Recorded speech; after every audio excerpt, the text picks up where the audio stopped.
versus the Bible. That's what I'm trying to cover in this series. The first video, I really discussed the difference between what is fact and what is truth, and what are the differences between those. The second video or podcast, I covered the comparison of creation and evolution, and if the facts of the laws of thermodynamics support those theories and where they don't. And this one I want to look at literary evidence, and that really is examining scripture to see if it measures up to the standards of bibliographical test, which is what they apply to all historical documents, and if it stood up to the test of being discredited by archaeological evidence or by claims that it's made. Actually, the next podcast is going to be about the archaeological evidence, but today's is going to be about things that prove its validity. Now, in regards to a historical document, this is just the standard, that it must be assumed that the writers did not set out to deceive. The manuscript is given the benefit of the doubt unless it can be discredited. And with different historical documents like the Iliad and Odyssey, the history of Thucydides, I don't know how to say that, there isn't a lot of examination on it to see if they're false, but they also don't make the claims that the Bible does to be an authoritative document given from God. So I can see why there's the heightened suspicion of the Bible. But I want to focus in on some prophecy, because prophecy is an area where if you can discredit prophecy that has been fulfilled, then that seems to be an easy way to discredit scripture. But the opposite tends to be true, that the prophecies in scripture have been fulfilled historically. And so one of the claims that people make is, well, it was written after the prophecies were fulfilled, and that's why they're so accurate. But there are some things in history that happened before these critics say the Bible was written that proves that the Bible was written before then. For instance, anti-prophecy critics or skeptics, they argue that Daniel was written in 164 BC, time before Christ it goes backwards. So that's closer to the time of when Christ was Messiah. And the reason why there is that date set is because Daniel made some major claims. He said in Daniel chapter 9, verses 25 through 26, I'm going to give you 4 of the prophecies that he said, and then I'm going to show you why we know that Daniel was written before these things happened. The first, it says in Daniel chapter 25, he says there will be an official decree by a king to restore and rebuild Jerusalem. So this isn't just saying that Jerusalem will be rebuilt. The first thing he says is that there will be a decree. And it says, know therefore and understand that from the going forth of the commandment. And then he talks about the rebuilding of Jerusalem. Well, there were 4 different decrees that Jerusalem would be rebuilt. The one that a lot of historians point to is in 445 BC with Artaxerxes, where he makes a proclamation that Jerusalem would be rebuilt. So for this to be accurate, Daniel would have to be written before 445 BC. The second prophecy, and that was, you can see that notation in the Encyclopedia Britannica about Artaxerxes and his historical proclamation. The second is that he says the streets shall be built again, speaking of Jerusalem, and the wall, even in troublous times. The prophecy that Jerusalem would actually be rebuilt. Timelines are really loose, because people and victors, they do try to tear down monuments and tear down walls and rewrite history. We can see that even today in our present culture, that people who want to erase something to rebuild a new truth, they will tear down what's there. So it's very hard to get an exact date, especially considering nobody knows the exact year that Christ was born, and our timeline is based upon Christ's life. But the fact is, we know that Jerusalem was rebuilt. We just don't know exactly when, but it was after the proclamation of Artaxerxes. And we know that it was rebuilt because in AD 70, Rome destroyed it. So it was there and it was destroyed. So that was the second prophecy that was fulfilled. The third prophecy, in verse 26, it says, "And the people of the prince that shall come shall destroy the city and the sanctuary." So that is all speaking of the city of Jerusalem, that the city shall be destroyed, which it was in AD 70. So there were three different prophecies. The first, that there would be a proclamation that it would be declared. The second is that it would, a proclamation that it would be rebuilt. The second was that it would be rebuilt. And the third is that it would be destroyed in troublous times. And all three of those things happened. The fourth and the fifth prophecies that Daniel speaks of in Daniel chapter 9, 25 and 26. In verse 25, it says, "A Messiah will come." Or someone claiming to be the Messiah would come in this time period between when the proclamation was made of the rebuilding of Jerusalem and the Bible gives a 69 week, like a prophetical 69 weeks, which is about 483-year period between the time of the proclaiming that Jerusalem would be rebuilt and also when it would be destroyed. So there was the prophecy that a Messiah or somebody claiming to be a Messiah would come in that time period. And in verse 26, it says he will be cut off after that 69th week. This is but not for himself. So that person claiming to be the Messiah would be cut off, but he's going to say that he's doing it on the behalf of others. Those are all very important prophecies that have all been fulfilled historically. Now, if you can disprove that Daniel was written before then you don't have to worry about the fact that some pretty distinct prophecies were made and were fulfilled. So how do we know that Daniel was written before 445 BC? Well, let's go to Ezekiel. Nobody has any qualms with Ezekiel and saying that he was written at any other time besides his lifetime when they wrote that.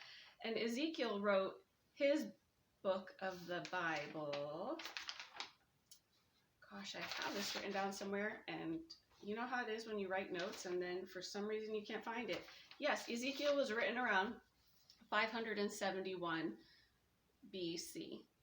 But in Ezekiel, he speaks of Noah and Daniel and Job as if they were already known leaders of their time. So by 571, Daniel was already a known leader. And historians say that Daniel was written around 535 BC, that it was completed around there. So Daniel would have been around 70 years of age.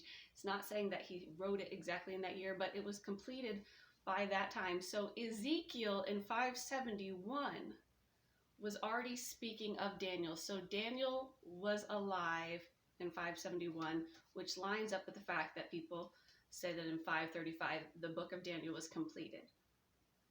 But also, about 180 years after, around 356 BC, Alexander the Great was alive. So you can look and say, yeah, well, people could have, Ezekiel, that's in the Bible. I want something outside of the Bible to prove that Daniel was written. And I love the story of Alexander the Great that was quoted, that was written about and documented in Josephus's, in his history of the Jews, the Antiquity of the Jews. Said that Alexander was going to enter into Jerusalem, which is a scary thing when Alexander the Great is a conqueror. And if he goes into your city, it's more than likely he's going to conquer your city. And the Jewish high priest at that time, Jaddua, he went out to meet him. And here's the quote in the Antiquity of the Jews. It says, "And when the book of Daniel was showed him," meaning showing Alexander the Great this book, "wherein Daniel declared that one of the Greeks should destroy the empire of the Persians, he," Alexander, "supposed that himself was the person intended. And as he was then glad, he dismissed the multitude for the present." That is pretty significant that in 356 BC, the book of Daniel was shown to Alexander the Great. Not only was it shown, a prophecy was shown, and it changed Alexander's mind. He did not destroy Jerusalem. And that 356 BC is not 164 BC. So there is some clear evidence that Daniel was written much before these prophecies were fulfilled. And if you look at the mathematical probability of any prophecy being fulfilled in that time frame, it's pretty significant. The second thing that proves the Bible, or that gives credit and credence to the Bible, is the fact that Jesus existed in history. Here's my book, Amazingly Deep Roots. It's a 6 months devotional teaching you to know why you believe what you believe. And the back half of it is, why can you trust the Bible? But here in this section, I have a quote. Well, first of all, Tacitus mentioned Jesus in the Annals 15, I hate that word, 1544, I don't know, maybe it's Annals, Suetonius, I don't know these words. And Claudius 25, somebody else quoted them, and Pliny the Younger, and the letter to Trajan spoke of Jesus. Those are all historical documents. Because these sources are embarrassing to the critics, they have provoked many attacks, especially the two Josephus's instances. But they prove conclusively that any denial of Jesus' historicity is maundering sensationalism by the uninformed and or the dishonest. And Paul Meyer said that. He's a professor of ancient history. And Josephus, when he was speaking of Christ in the Antiquity of the Jews, he says, "And now there was about this time Jesus, a wise man." Josephus wasn't a Christian. He says, "A wise man, if it be lawful to call him a man, for he was a doer of wonderful works, a teacher of such men as received the truth with pleasure. He drew over to him both many of the Jews and many of the Gentiles. He was the Christ. And when Pilate, at the suggestion of the principal men among us, had condemned him to the cross, those that loved him at the first did not forsake him. For he appeared to them alive again, and the third day, as the divine prophets had foretold these, and 10,000 other wonderful things concerning him. And the tribe of Christians, so named from him, are not extinct at this day." So he didn't claim to be a Christian, but he noted that the Christians still existed to that day, and the testimony of the Christians and that resurrection of Christ was still relevant. People were not debating that at that time. So Jesus existed in history, and his empty tomb is also an evidence of his existence in history. The fourth thing, or I guess this is the third thing, are Luke's historical records. Luke was pretty bold because he didn't just give broad teachings. He named people and places and things that could be checked. And that is a really, really big deal, because it's one thing, I saw this cartoon and somebody was, saying that there was a prophecy, and somebody came and they said, "I don't believe you." And the man said, "It was foretold that you would doubt." And he's like, "How do I know that you wouldn't just say that it was foretold that I was doubt?" And he said, "That I would doubt." And he said, "It was foretold that you would say such a thing." Prophecies can be a little bit tricky, but Luke was not that way. In Acts, I need to read it because it's pretty amazing. Acts chapter 5, verses 36 and 37, he names some things that he says happened in history. And if you can disprove that they happened in history, then you can disprove Luke. And he said, "For before these days rose up Theudas, boasting himself to be somebody, to whom a number of men, about 4,000, joined themselves, who was slain, and all as many as obeyed him were scattered and brought to naught. After this man rose up Judas of Galilee in the days of the taxing, and drew away much people after him.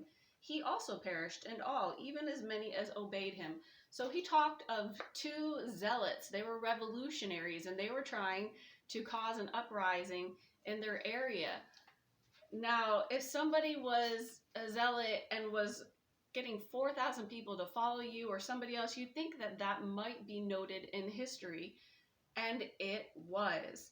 That Josephus, he mentions that Judas and the second taxing in Acts 5:37. I give the sources of that in my book, but I'm just going to, for sake of time, I'm going to move forward. So one of the things that was quoted about Luke, which is interesting, is that this man said that Luke knew history as if he had lived there, in a manner in which only a contemporary of the times could understand it. And this was true in the fact that Luke described in Ephesus, he described a statue or some architectural symbol that was there. And then it wasn't until many, many years later that they found that architectural statue or whatnot. How would he have known it was there? So that is just one side of things, but I'm going to be talking about architecture next. Now, the last thing I want to talk about is just the bibliographical tests of historical literature. They examine how long of a time interval was between the originals and the existing manuscript, and how consistent they are with each other as a group. Now, the Iliad is the second most authoritative piece of ancient literature, and it has 643 copies in existence. And then there's the history of Thucydides, and that was written in 460 to 400 BC. And those manuscripts are scarce. And that's considered an authoritative historical document, ancient literature. And nobody questions the authenticity of those texts. But the Bible, the New Testament, has 5,500 texts that are in agreement with each other. 5,500. And yet there's this extra scrutiny that it could be valid, or that people made it up, or that 5,500.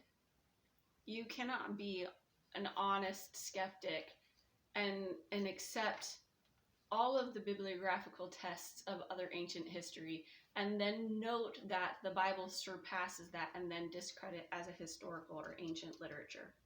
So the facts that I want to point out are that Jesus existed in history, as did his brother James, and they were both written about in the Antiquity of the Jews.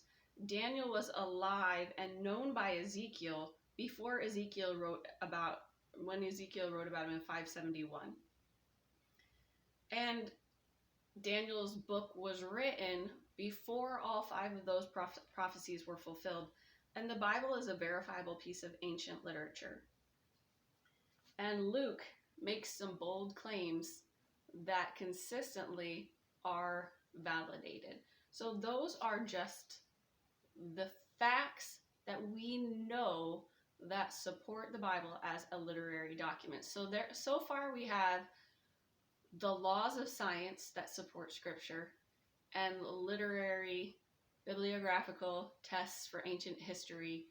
They support Scripture as factual.